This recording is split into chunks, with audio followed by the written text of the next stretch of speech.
اور وہ مقصد ہے مقصد زندگی اللہ کی بندگی، مقصد زندگی اللہ کی بندگی، مقصد حیات اللہ کی یاد، بس یہ دو ہی چیز ہے۔ لیکن آج ہم سب کی زندگی اس مقصد سے ہٹ کر گزر رہی ہے۔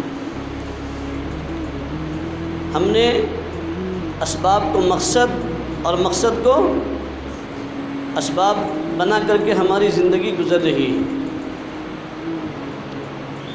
مقصد سے ہر ایک انسان ایسا ہٹا ہے،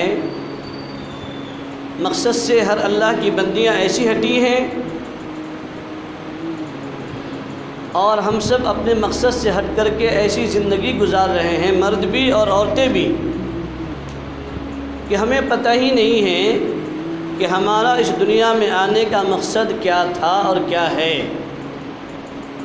اور ہم سب کی مثال وہ بن گئی ہے کہ جیسے آپ نے دیکھا ہے پتنگ اڑانے والے پتنگ اڑا رہے ہوتے ہیں، اور جب پتنگ کٹتی ہے تو کٹنے کے بعد اس کٹی ہوئی پتنگ کو اس کا تصور نہیں ہوتا، احساس نہیں ہوتا کہ میں کس چھت پر جا کر کے گروں گی، کون سے کھجور کے کانٹا میرے سینے کو چھلنی کرے گا، یا کون سی ندی میں جا کر کے میں گروں گی، اس کا اس پتنگ کو احساس نہیں ہوتا۔ ایسے ہی آج انسانوں کی زندگی بسر ہو رہی ہے، انسان ایسی زندگی گزار رہا ہے، اسے پتہ ہی نہیں ہے کہ ہم اللہ کے بندے ہیں، اللہ کی بندیاں ہیں کہ نہیں ہیں، اور کیا ہم کو پیدا کرنے والا کوئی ہے کہ نہیں ہے۔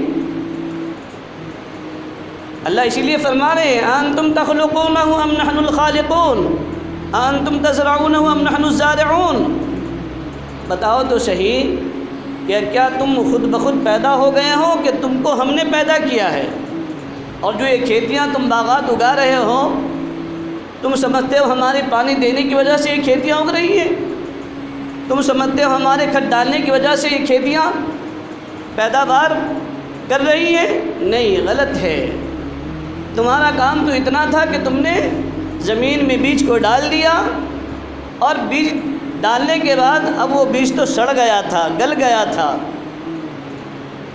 کسان بھی ڈالتا ہے تو کسان اپنی اس دانے کے اکڑ پر نہیں رہتا، بلکہ وہ اللہ کے حوالے کر کے اس دانے کو ڈال دیتا ہے۔ اللہ ہم نے تیرا حکم پورا کیا، تو نے کاشتکاری کا حکم دیا تھا، ہم نے کاشتکاری کی ہے، اے پرمیشور، اے بھگوان، اے اللہ، ہم نے تو اب اس دانے کو، اس بیج کو اس دھرتی کے زمین کے حوالے کر دیا ہے، اب اس کو دوبارہ گل کر کے سڑا کر کے اس کو اگانا، اے اللہ یہ تیرا کام ہے۔ وہ کہتے ہیں بھگوان یہ تیرا ہی کام ہے، ہمارا کام نہیں ہے۔